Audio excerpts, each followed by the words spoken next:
The Orioles certainly tried to make it interesting in the end, but game one in the Bronx on Tuesday was just not their night as they fell to the Yankees. I'll recap the loss, plus tell you about the Orioles' latest waiver claim coming up on this episode of the Locked On Orioles podcast.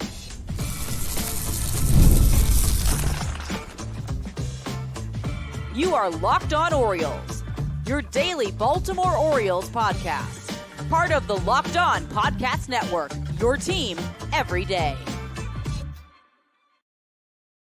Orioles fans, today is Wednesday, June 19th, 2024, and welcome back into the Locked On Orioles podcast, part of the Locked On Podcast Network, your team every day. As always, I'm your host, Connor Newcomb, and coming up on today's episode, we are going to recap the Orioles' 4-2 loss to the Yankees on Tuesday night to open up this pivotal three-game set in the Bronx. I'll get you the 5 things you need to know from that one, including Jordan Westburg and Aaron Judge both leaving with injuries, Albert Suarez really struggling with his command, and the Orioles offense being pretty silent until the 9th inning of that one. Then we'll talk about the O's most recent waiver claim, the right-hander Nick Avila, who they brought in on Monday. Now, he may not be able to help the Orioles this year, but in the future could be an interesting bullpen arm. And finally, we got a somewhat positive update, I would say, on one of the Orioles starting pitchers who has been dealing with injury this season. But that's all coming up on this episode of the Locked On Orioles podcast, which is brought to you by Prize Picks, the easiest and most exciting way to play daily fantasy sports. Go to prizepicks.com/lockedonmlb and use the code all lowercase LOCKEDONMLB for a first deposit match up to $100. So we'll kick it off today with an Orioles loss. Final score from Yankee Stadium in the Bronx on Tuesday night in game one of a pivotal 3-game set. Even though it's June, this is a big series. The Orioles fall by a score of 4-2 to the New York Yankees. Orioles now 47-25, and with the loss, they drop back to 2.5 games behind New York in the AL East standings. And I'm going to get you the 5 things you need to know from the Orioles loss on Tuesday. And the first thing you need to know is, quite frankly, Albert Suarez was not very good in this game. It was both his shortest and overall his worst start in an Oriole uniform so far. Now, he did give up more runs in a start earlier this season, but the way he looked, this was not great. 3 2/3 innings for Suarez. He allows 3 runs on 6 hits with 3 strikeouts and a season-high 5 walks. It took him 96 pitches to record only 11 outs in this game, and his ERA balloons now to 2.05 on the season. And really the issue with Suarez in this game was command. I mentioned the season-high 5 walks. It was kind of a weird way to go because if you look at how good he was throwing first pitch strikes, he got ahead of a lot of the Yankee hitters on Tuesday night. That was not his problem. It's not like he was in a lot of 102, 030 counts. It was 0-1 a lot. And then he would just get errant after 0-1. And even sometimes when he went up 0-2 or 1-2 after a good start, he just did not have a put away pitch on Tuesday. And he still hasn't had like a dominant put away pitch for most of the season. It's been his 4-seam fastball at times, especially when he first came up to join the Orioles rotation. But besides one really, really good changeup to get him out of a jam against and strike out Juan Soto in the second inning, he couldn't find a put away pitch. He had only 9 whiffs with those 3 strikeouts, despite a lot of Yankee swings. And it seemed like a little bit of nibbling where his fastball command was just not as pinpoint as it is sometimes. He was missing up high. He was missing wide. But it was just also the inability to land an off-speed pitch at times when he needed it for strike 2. And then there were 2 sides of the coin for Suarez. It was mostly with 2 strikes. He couldn't get a chase or couldn't find the zone, or with the first run he gave up, he went 0-2 to Anthony Volpe in a jam, threw 2 fastballs way out of the zone, and then just hung a cutter right down the middle that Volpe smacked back up the middle for an RBI single to put the Yankees up 1-0 in the second inning. He didn't have that perfect command. It's not like Suarez ever really has perfect command, but he was really errant. And the first pitches were good, and then after that, he just got errant. He'll bounce back from this, but what this is a good reminder, like, hey, it's Suarez's first time pitching at Yankee Stadium. This is, in terms of the meaning of this game, the biggest start for him in an Oriole uniform. And you remember that Albert Suarez was not supposed to be in this spot. This is because of all the pitching injuries the Orioles have had. And a start like this, I still believe in Albert Suarez. He's been great all year, but it starts to make you worry a little bit. Okay, can they, roll through the rest of this season with guys like Suarez and Povich and others sitting in this starting rotation? Now, the second thing you need to know from this one is that Suarez was bad. The Orioles offense was not much better in this game against Nestor Cortes, who did give up some base runners early. The Orioles had a couple of singles, Rutschman and Mountcastle in the first inning. They had first and second with one out, but just couldn't bring the run home.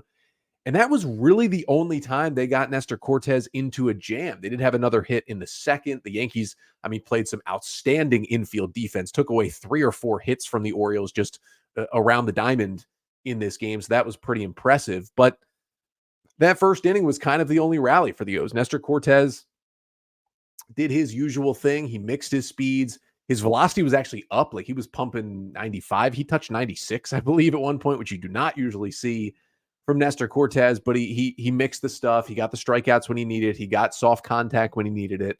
Now, the Orioles didn't completely go soft contact. Like, they did have 9 or 10 hard hit balls against Cortes, who ended up being able to finish 6 scoreless innings in this game, but too many balls hit straight into the ground, didn't put the ball in the air, didn't drive the ball into the outfield. And generally when that happens, even if you're hitting it hard, it's much tougher to get hits on the ground. And the Orioles found that with the Yankees playing good infield defense. They just couldn't sneak enough hits by them to get on the board in this game. They out-hit the Yankees 8-6, but they're on the losing end because they couldn't put together some rallies or drive the baseballs in this one. Now, the third thing you need to know from the O's loss to the Yankees on Tuesday is that the Orioles bullpen did do a good job of keeping them in it. Like, they had to go to the pen in the 4th inning. It was very nice that the O's had their one and only off day of June on Monday, so they had a fully rested bullpen.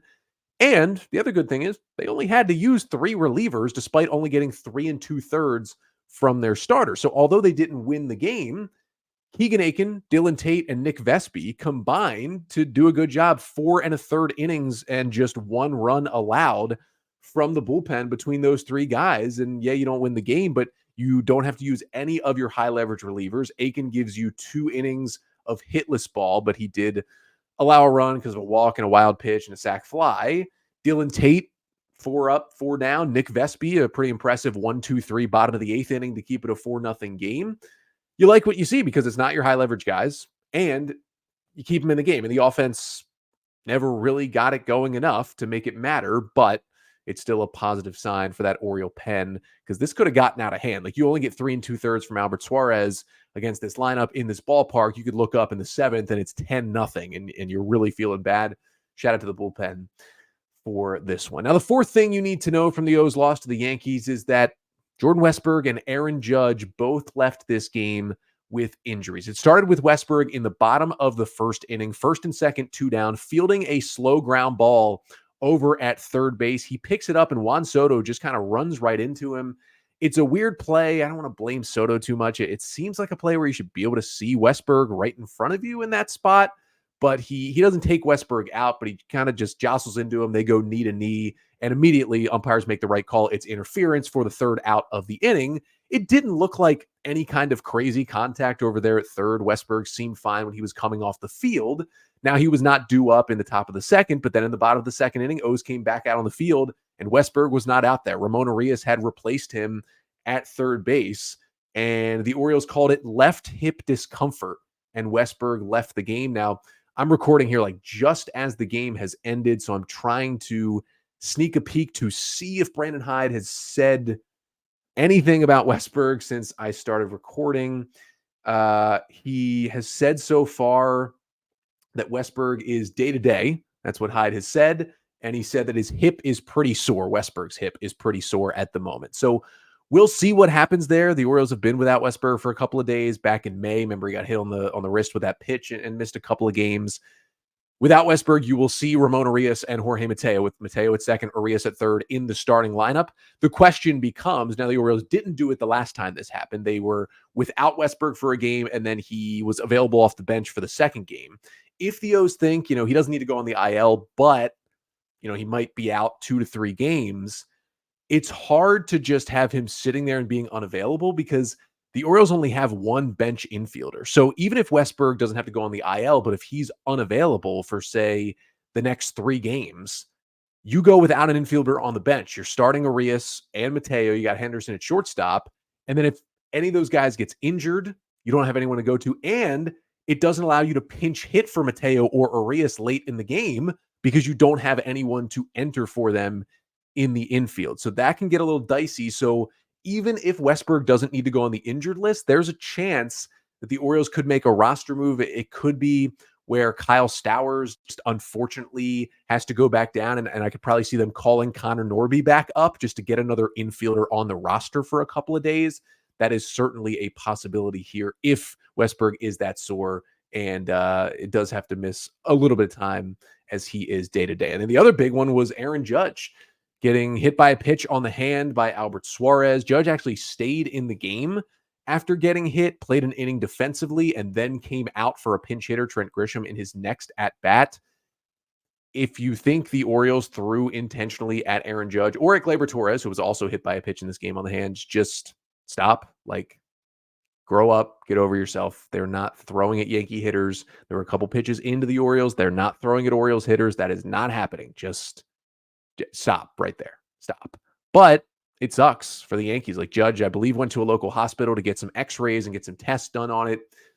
Yeah, I mean, Aaron Judge, even if, it's just day to day, if he misses even the rest of this series, right, that's just 2 more games he'd have to be out for. That changes the entire complexion of this series, because if you don't have Aaron Judge in that lineup and you don't have him hitting behind Soto, you can kind of just pitch around Juan Soto and try and fight your way through this Oriole rotation. And let me tell you the other thing, Cade Povich on the mound tonight, if he does not have to face Aaron Judge, that makes his life a whole lot easier at Yankee Stadium. So you hope he's okay for the Yankees, for baseball, for everything. But even if he does miss a couple of days, changes a big complexion of this series. And we'll monitor, especially because the Orioles are playing the Yankees right now, the status of Judge at the moment. I mentioned Torres got hit in the hand. Adley Rutschman on a weird dive back into second base, bloodied his nose in the first inning. Just a game of some odd bumps and bruises in this one in Baltimore. And the fifth and final thing you need to know from the Orioles' 4-2 loss to the Yankees on Tuesday night to open up this big-time series in the Bronx is that the Orioles offense literally did nothing through 8 innings. They did not score. But the O's, as they've been known to do, despite still losing the game, did not roll over in the 9th inning. It started with Gunnar Henderson against Clay Holmes, who's been fantastic this year. He's on a lot of rest, but did blow a save to the Royals last week, the last time he pitched. So even though it wasn't a save situation, it was a 4-0 Yankee lead. They kind of needed to get him into a game, and he looked a little shaky again. Gunnar Henderson singles up the middle. Then Anthony Santander, the next batter, a screaming line drive home run into the Mickey Mouse right field seats at Yankee Stadium. And all of a sudden, it's a 4-2 game with nobody out. Santander 111 off the bat for his 9th home run in the month of June. I mean, yeah, this guy is red hot. It's not even just a Santander heater anymore. He's just truly on fire and hitting the cover off the ball for longer than a 1 or 2 week stretch now. We're at June 19th and he's still hitting this well. And all of a sudden, Yankees are starting to sweat, and Cedric Mullins comes in as a pinch hitter for Austin Hayes, and even he hit a ball well up the middle. Gleyber Torres made a really nice defensive play to rob him of a hit. Jorge Mateo went ahead 3-0 against Holmes, then Holmes kind of bared down and struck him out.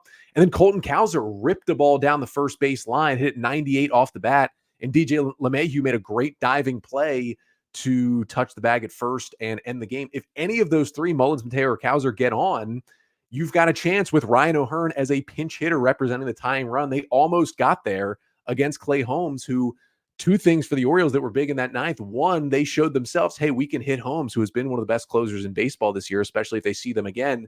And 2, you made Holmes kind of work a little bit in that 9th inning and not take a lot of confidence out of this outing. So hopefully those things bode well in this series for the O's as they move forward. But the other piece of Orioles news that we got earlier in the week was the O's made a waiver claim on Monday. Didn't get to it on Tuesday's episode, but wanted to talk about it now. Right-hander Nick Avila. Get you the scouting report on him when we come back.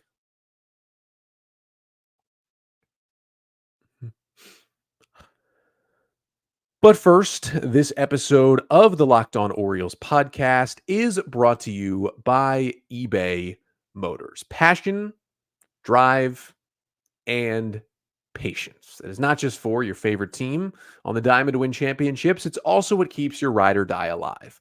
eBay Motors has everything you need to maintain your vehicle and level it up to peak performance. Superchargers, roof racks, exhaust kits, LED headlights, and more. Whether you're into speed, power, or style, eBay Motors has you covered.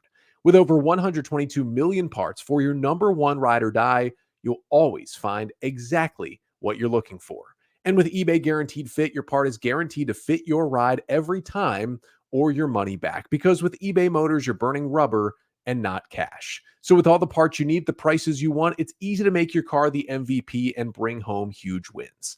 Keep your ride or die alive at ebaymotors.com. Eligible items only, exclusions apply. eBay Guaranteed Fit is only available to U.S. customers.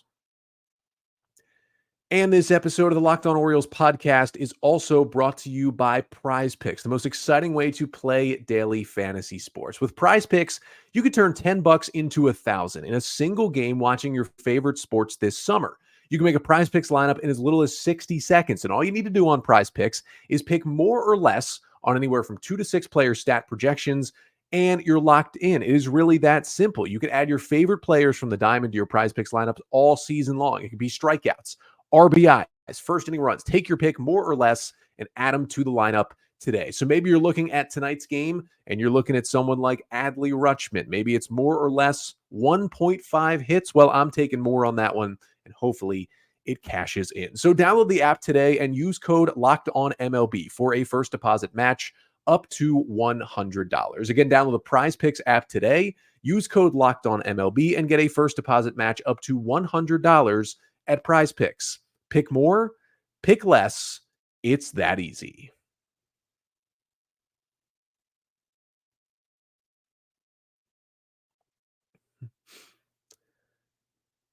So the Orioles did drop that game one of the Yankees on Tuesday night. Hopefully they can bounce it back on Wednesday and even this series up at 1 game apiece. But wanted to talk about the newest Orioles. The O's made a waiver claim late on Monday night, and it was after I had recorded. Had plenty to get to on Tuesday's episode anyway. Make sure and go back and check that one out. Talked about kind of what the O's will do now if Kyle Bradish has to miss a lot of time with another UCL sprain, what the O's could do internally or the options potentially on the trade market for them for starting pitchers. But let's talk about right-handed pitcher Nick Avila, who the Orioles claimed off waivers from the San Francisco Giants on Monday. Now, the Giants had placed him on release waivers over the weekend. Their hope was, we get him through waivers, we release him, maybe we re-sign him to a minor league deal and let him try to come back from his injury, because he currently has been out for the last few weeks with an injury. But the Orioles said, not so fast. We like Nick Avila.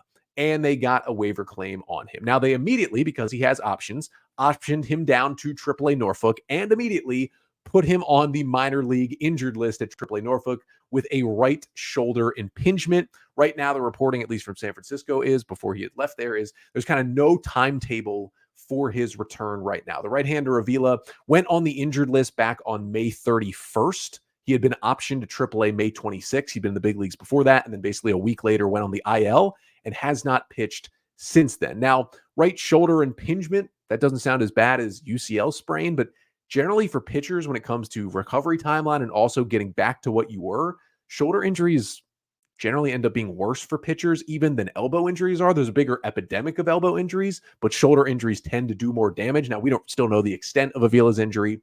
We don't know if he'll be back this year. You have to miss all this season, but the Orioles wanted him and they had an open 40-man roster spot and they went ahead and claimed him. Now, the reason they had an open 40-man spot, which was full a couple of days ago, is the Orioles kind of quietly sent Corbin Martin through waivers. He cleared waivers and they outrighted him off the 40-man roster. So he stays in AAA Norfolk, the right-handed pitcher, but he has no longer taken up a spot on the 40-man. The Orioles had claimed Martin back on May 13th and sent him to AAA.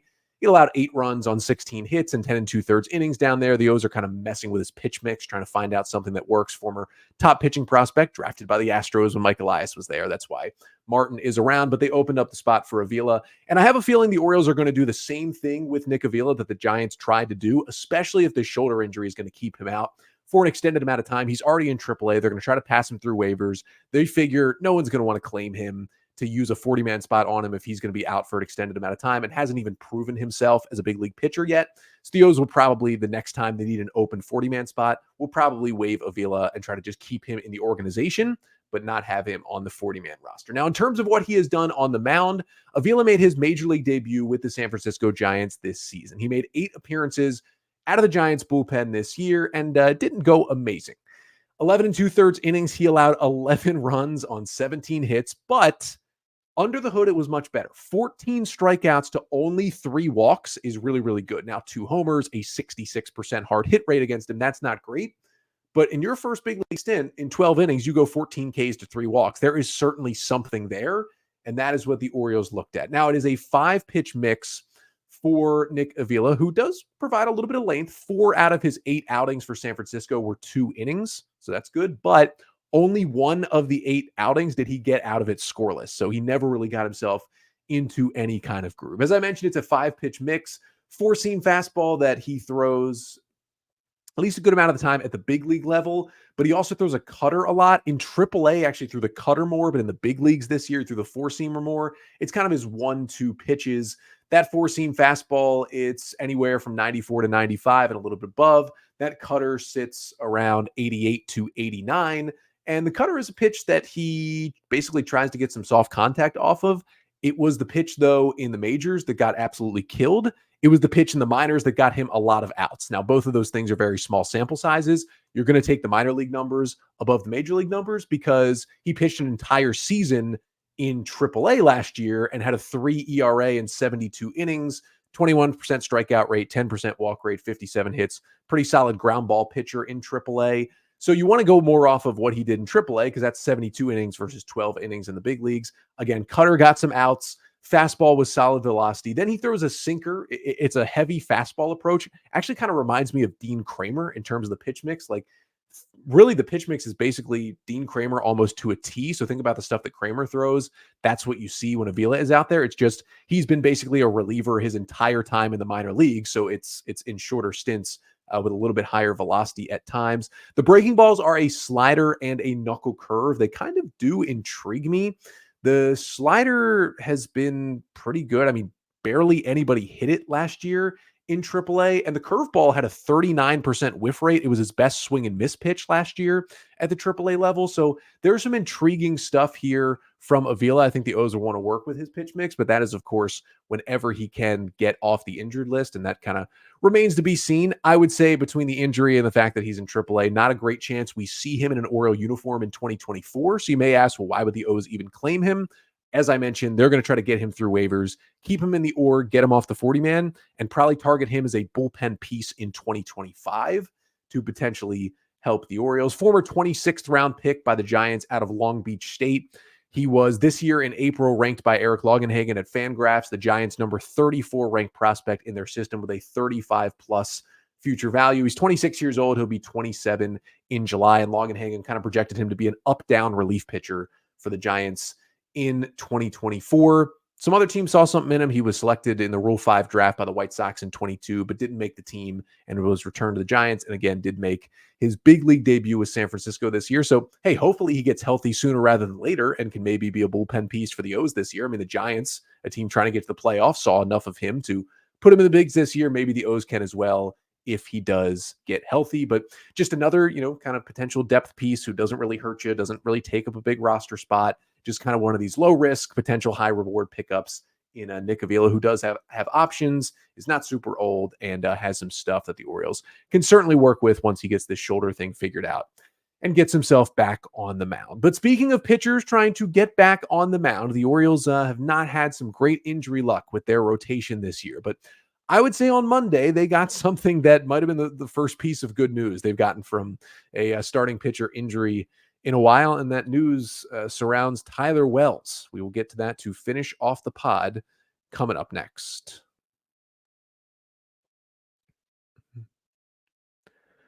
But first, this episode of the Locked On Orioles podcast is also brought to you by Policygenius. A lot of life, well, it is unpredictable, but a good life insurance plan gives your family a financial safety net to protect against some of the unknowns.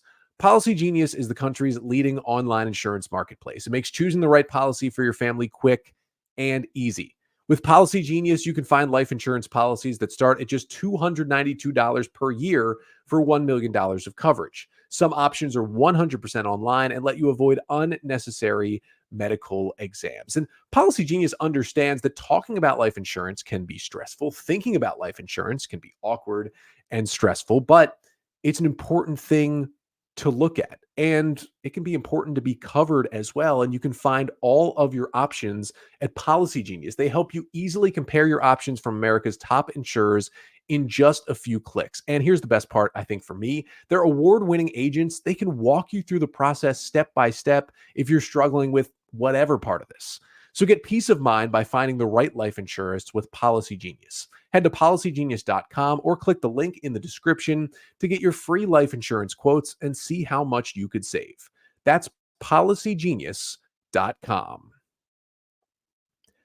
And this episode of the Locked On Orioles podcast is also brought to you by Tax Network USA. Here at Locked On Orioles, we pride ourselves on getting you the latest news for the O's, whether it's the offseason, the draft, spring training, or the playoffs. It is year-round. You know what else is year-round, though? Collection season. Just because tax season is over doesn't mean the IRS will stop coming after you for unfiled taxes. The IRS can garner your wages, levy your bank accounts, and even seize your property. Don't let the IRS target you. Let the licensed professionals and tax experts at Tax Network USA go to bat for you. And for someone like me, I mean, in this podcast, independent contractor, you have some interesting tax things that sometimes go on. Tax Network USA can help. With over 14 years of experience and an A+ rating by the Better Business Bureau, Tax Network USA has saved their clients over $1 billion in tax debt. Whether you owe taxes, have complicated matters that require tax planning, or finally hit that parlay this season and need help correctly filing, call 1-800-549-1000 or visit tnusa.com/lockedon. And you can see the link in this episode description below.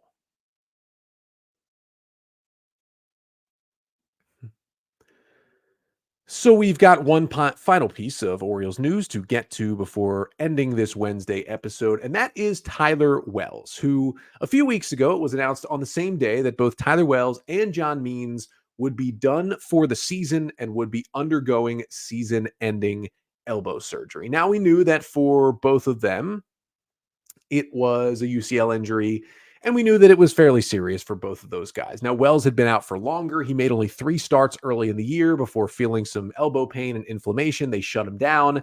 They eventually sent him to Sarasota. He got cleared to start throwing, but then they shut him down again. He was feeling pain. They got more tests, and at that point, we had gotten to he's going to be out for the season. He's going to need elbow surgery. Now, John Means got the surgery fairly quickly. They said for both guys, hey, we don't know what the surgery will be until we open him up and see. And they opened up John Means, and unfortunately, it was a second Tommy John surgery in the span of essentially 2 years and change for Means. Now, for Wells, we were kind of waiting around a little longer, which was interesting for him to get the surgery. But finally, we learned the Orioles announced on Monday that Tyler Wells did undergo successful UCL surgery. But the good news was they opened him up. He did not need a second Tommy John. Now, Wells got Tommy John surgery back in 2019 while he was in the minor leagues with the Minnesota Twins. So it would be, about 5 years apart, but still, that is a second Tommy John, and it becomes tougher to come back from those. But this is a little bit of a different procedure. Instead, the Orioles announced it is basically what is now known as the internal brace surgery. What is internal brace? Well, I'm not the one to get into all the intricate details of how it's different from Tommy John surgery. It is newer. It's come about more so heavily in the last decade or so, but the internal brace is a little less invasive. It kind of repairs the elbow in a different way. And also, now not everyone's eligible for it.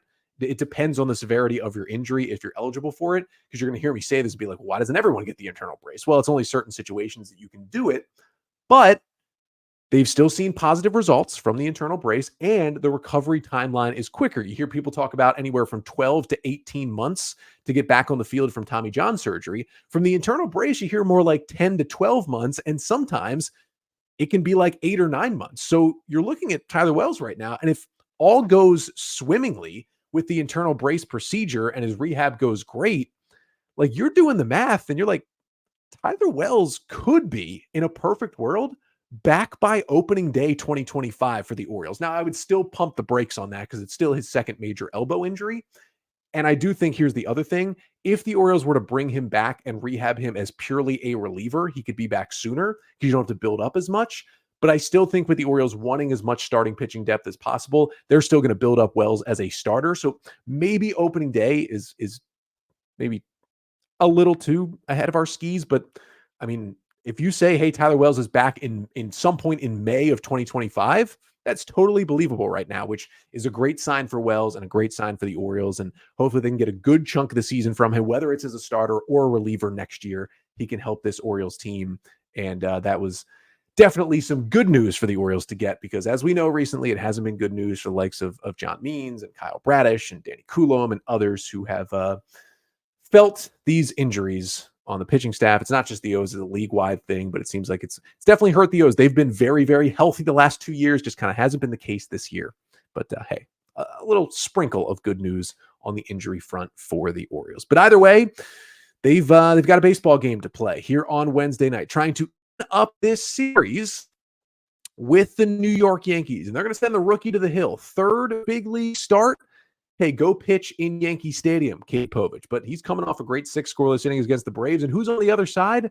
Well, it's Garrett Cole. Speaking of elbow injuries, Cole's been out all year. He makes his 2024 debut against the Baltimore Orioles here on Wednesday night. We can only hope he's a little rusty and the O's can jump on him in this 7:05 start to even up this series. But either way, I'll be back with you tomorrow recapping game 2 between the O's and the Yanks. Get you any further updates on Jordan Westburg, on Aaron Judge, and some of these other injured Orioles like Dean Kramer and Danny Coulomb and Kyle Bradish as we await word on them. That's coming up on tomorrow's episode. But until then, I'm Connor Newcomb, and this has been the Locked On Orioles podcast, part of the Locked On Podcast Network. Your team every day.